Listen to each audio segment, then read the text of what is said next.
Hello, friends, and happy Palm Sunday to you. I have a little friend here. I realize that it's not quite the same as seeing Winnie to come when she comes to visit us for Palm Sunday at the church, but I couldn't let Palm Sunday come without having at least a little donkey for you.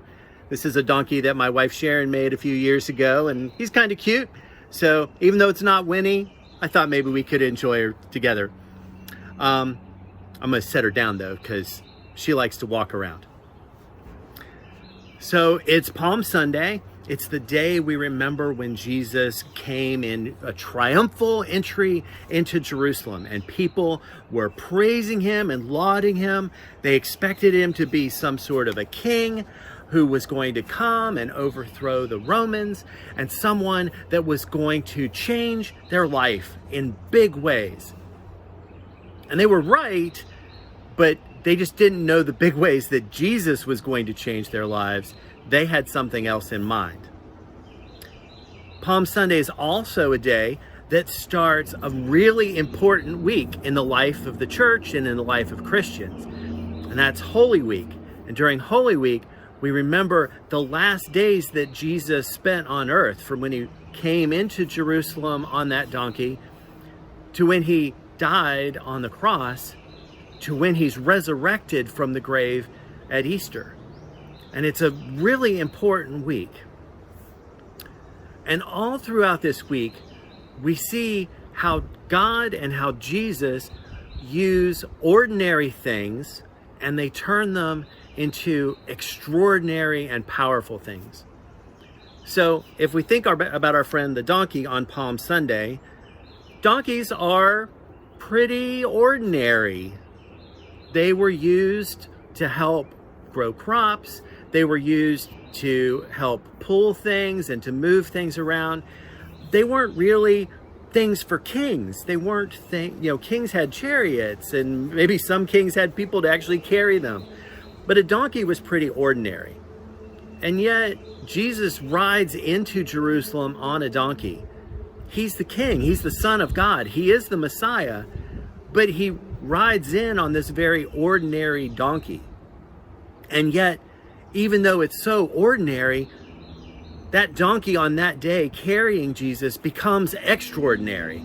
It becomes something that we remember even today, that it was the donkey, it was the normal donkey that Jesus rode in on, not something extravagant. And yet, Jesus turned that donkey into something really important. And we see this happening all throughout Holy Week.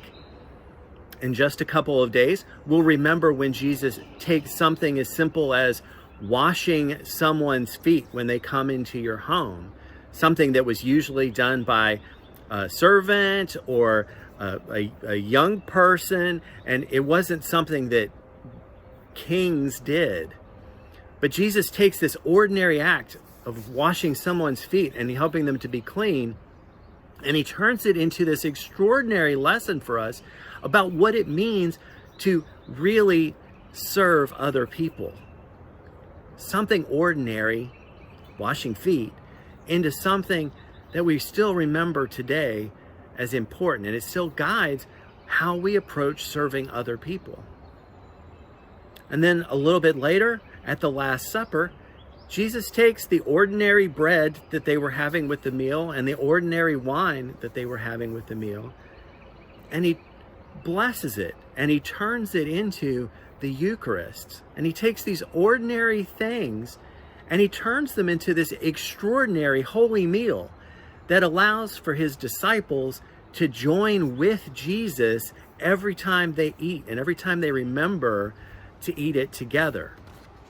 And this meal wasn't just for one time. That simple bread and the simple wine becomes this extraordinary meal that we share together. And all of Jesus's followers, his disciples throughout all time, even us today, we get to enjoy that meal. Something ordinary turned into something extraordinary. And then, most importantly, Jesus takes an ordinary wooden cross that was really just used at the time to punish people, to execute them for crimes and things that they did wrong. And Jesus takes that ordinary cross, and because of his love for us, and because he was following God's plan to save all of us and redeem all of our spirits, he turns that ordinary cross into a powerful symbol and reminder of how much God loves us. That God would give Jesus, and he would sacrifice his own son so that we could all be saved.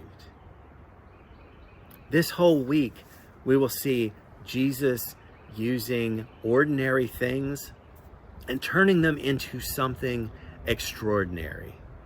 And I hope for you and for your families, this Holy Week is anything but ordinary.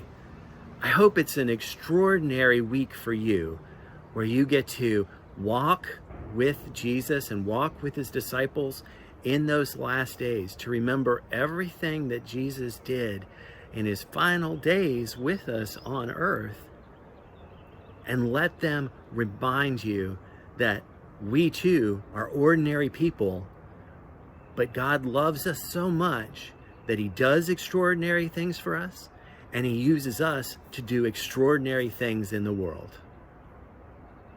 I hope you have a very blessed Holy Week. I miss you all so very much. I look forward to when we can be together. In the meantime, remember, God loves you profoundly and profusely. And your church family, we love you too. Bye-bye for now.